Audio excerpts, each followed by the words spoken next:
Olá, amados, graça e paz da parte daquele que é, que vive e que reina eternamente. Eu sou o Ismael Freire e você está no canal Comentando o Apocalipse. E o tema que nós iremos comentar hoje é esse, Apocalipse 7, de 1 a 8, né? E o Apocalipse também, capítulo 14, que fala dos 144 mil selados.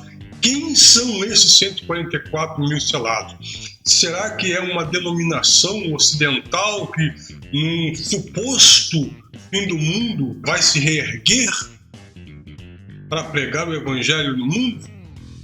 Será que é isso? Vamos entender quem são esses 144 mil selados. Vamos então ao texto. Diz assim: depois disso, vi 4 anjos de pé nos 4 cantos da terra, retendo os 4 ventos, para impedir que qualquer vento soprasse na terra, no mar ou em qualquer árvore. Então vi outro anjo subindo do oriente, tendo o selo do Deus vivo. Ele bradou em alta voz aos 4 anjos, a quem havia sido dado poder para danificar a terra e o mar. Não danifique nem a terra, nem o mar, nem as árvores, até que selemos as testas dos servos do nosso Deus. Então vi o número dos que foram selados, 144 mil de todas as tribos de Israel. Da tribo de Judá foram selados 12 mil. Da tribo de Ruben, 12 mil. Da tribo de Gade, 12 mil. Da tribo de Azer, 12 mil. Da tribo de Naftali, 12 mil. Da tribo de Manassés, 12 mil. Da tribo de Simeão, 12 mil. Da tribo de Levi, 12 mil. Da tribo de Isacar, 12 mil. Da tribo de Zebulon, 12 mil. Da tribo de José, 12 mil. Da tribo de Benjamim, 12 mil. Então já entendemos aí que esses 144 mil são judeus, ou foram judeus. Não tem nada a ver com o povo ocidental que vai se levantar e eles arrogam para si a prerrogativa de que deles virão os 144 mil. Bobagem, besteira. São pessoas judias de cada tribo de Israel. Queridos, primeiro temos que entender que o livro do Apocalipse ele é caracterizado por sua linguagem de figura. Todo livro ele tem linguagens, ele tem figuras que representam algo. Não podemos pegar e levar essas figuras ao pé da letra. Se fizermos isso, nós não vamos entender os seus significados. Aí, se não entendemos, jogamos para um futuro. Isso é mistério, isso vai acontecer lá no futuro, no final dos tempos. Então não podemos fazer isso. É uma linguagem de figura para representar alguma coisa que estava para acontecer. O número 144 mil aparece 2 vezes no livro do Apocalipse, no capítulo 7 e no capítulo 14, sendo que a sua aplicabilidade difere um do outro. Tá? No capítulo 7, trata-se antes da queda, pré-queda. Já no capítulo 14, fala sobre pós-queda. Nós vamos entender isso agora rapidamente nesse desenrolar. No capítulo 7, trata-se de uma continuação do 6º selo que foi aberto no capítulo 6, no final do capítulo 6. E no capítulo 14 está tratando pós-queda da cidade. Entendemos então que são coisas distintas uma das outras. O 7 fala antes da queda, o 14 fala depois da queda. Nós vamos entender isso. Vamos tratar aqui dos 2 capítulos, sendo que o capítulo 7 é o mesmo que nossos irmãos testemunhos de Jeová dizem serem eles. Então já entendemos que o capítulo 14 é pós-queda e o capítulo 7 é pré-queda.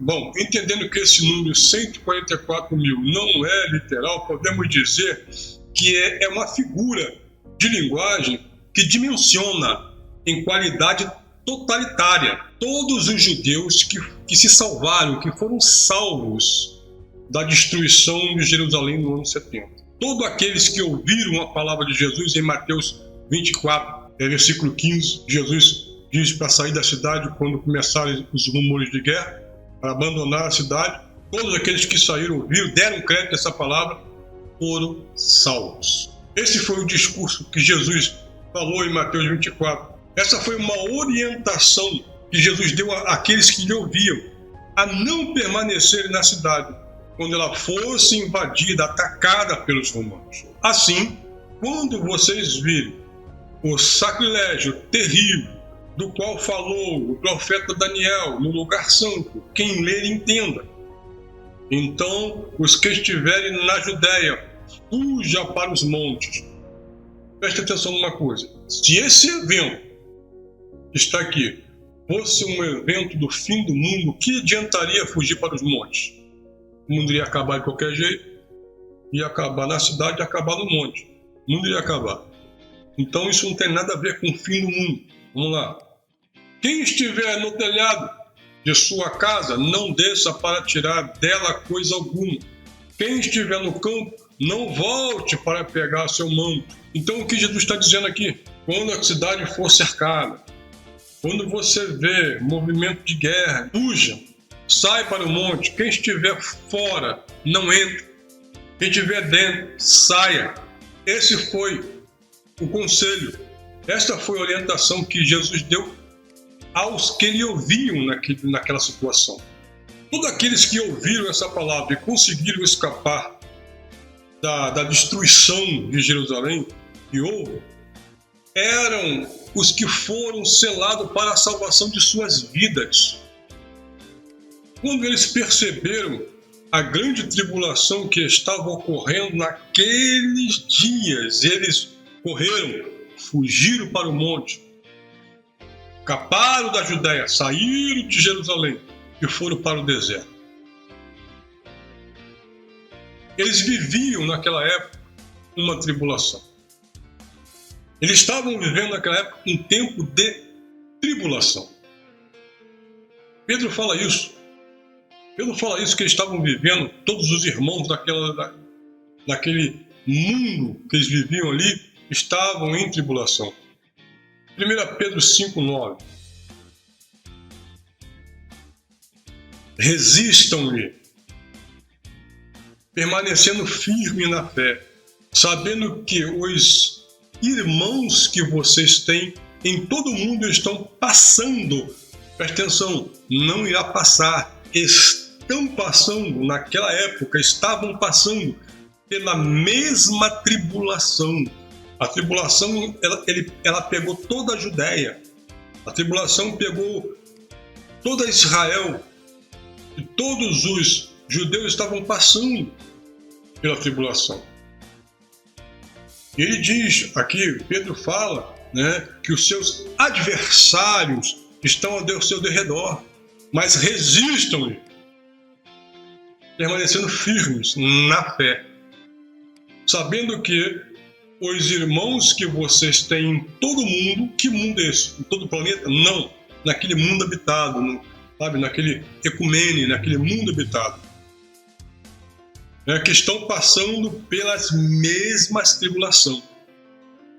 Então, a tribulação já estava acontecendo naqueles dias, nos dias de Pedro, nos dias de João, nos dias do apóstolo Paulo. Eles viviam ali, estavam vivendo naquela tribulação pré-queda, né, da cidade. Então vamos lá agora no capítulo 14, de 1 ao 4.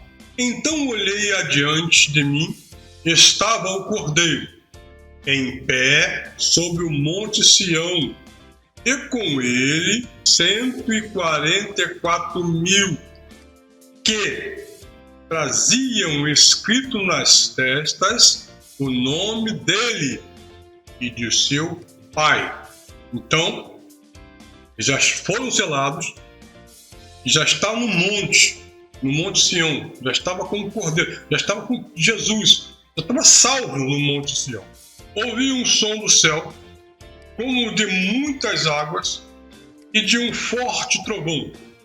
Era como o de arpistas tocando suas harpas. Eles cantavam um cântico novo diante do trono, dos 4 seres viventes e dos anciões. Ninguém podia aprender o cântico a não ser os 144.000 que haviam sido comprados da terra. Estes são os que não se contaminaram com mulheres, pois se conservaram castos e seguem o Cordeiro por onde é que ele vá. Foram comprados dentre os homens e ofertados como primícia a Deus e ao Cordeiro. Aqui, os 144.000 já estavam com o Cordeiro no Monte Sião, ou seja, já tinha sido salvo da destruição.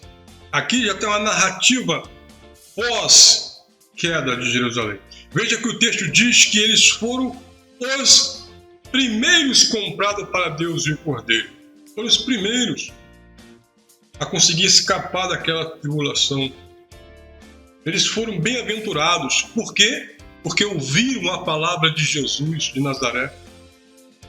Eles ouviram a palavra de Jesus e escaparam, deram crédito à palavra de Jesus. Por isso que eles foram comprados da terra e foram selados e tirados daquela situação que estava por vir e aconteceu em Jerusalém. E o texto diz também que eles não se contaminaram com mulheres. Mulheres, aqui já é um simbolismo, já é uma figura de nações, né, adultério espiritual, outras nações adúlteras. Não é mulher, ser humano, não, isso aqui é uma figura de que eles não aceitaram outra doutrina, eles permaneceram na doutrina que Jesus lhe tinha dado. Eles não se contaminaram, porque muitos daquela época estavam em paganismo, muitos daquela época já estavam aceitando a doutrina de Roma, muitos daquela época viviam numa prostituição espiritual. Mas eles não, eles ouviram o que Jesus falaram e saíram. Então eles permaneceram castos. Todos eles, 144.000, permaneceram castos e foram salvos. Muito bem, até aí já entendemos que no versículo 7 narra uma situação antes da queda de Jerusalém. Aqui agora narra a situação de que eles saíram, fugiram e já estavam do outro lado com o Cordeiro, lá no monte, né? Com o Cordeiro, já estavam salvos. Entendemos até aí. Agora, o que acontece agora? Em seguida, lá no versículo 8, o que acontece? Jerusalém cai. Veja o que diz Apocalipse 14, versículo 8. Um segundo anjo seguiu, dizendo: Caiu a grande Babilônia, que fez todas as nações beberem do vinho da fúria e da sua prostituição. Nesta época que João escreve isso, a Babilônia já não existia mais. Então, que Babilônia é essa que ele está dizendo? Babilônia aqui é um eufemismo, é uma figura para a cidade de Jerusalém, apóstata da época, que estava se prostituindo. Vejam o que está escrito em Isaías 1:22. Vejam como a cidade fiel se tornou prostituta. Quem se tornou prostituta? Jerusalém. Antes cheia de justiça e habitada pela retidão, agora está cheia de assassinos. Jeremias 3:3. Por isso as chuvas foram retidas, e não veio chuva na primavera. Mas vocês, apresentando-se declaradamente como prostituta, recusam-se a corar de vergonha. Quem era a prostituta? Israel. Então, quando João diz caiu a grande Babilônia, a que se prostituía, aqui já era a queda de Jerusalém. João está narrando a queda de Jerusalém. Então entendemos, querido, que no capítulo 7 narra o fato antes da queda. No capítulo 14, narra o fato de eles fugirem, saindo e salvo com o cordeiro. E já no capítulo 8, Jerusalém cai. A Babilônia cai. Esse 144 mil, que não é um número preciso, mas é uma totalidade de pessoas, de muitas pessoas de cada tribo de Israel que foram salvas da destruição de Jerusalém. Então, com todo o meu respeito às denominações que arrogam para si essa prerrogativa de serem eles os 144 mil, digo que é impossível, pois são judeus do primeiro século.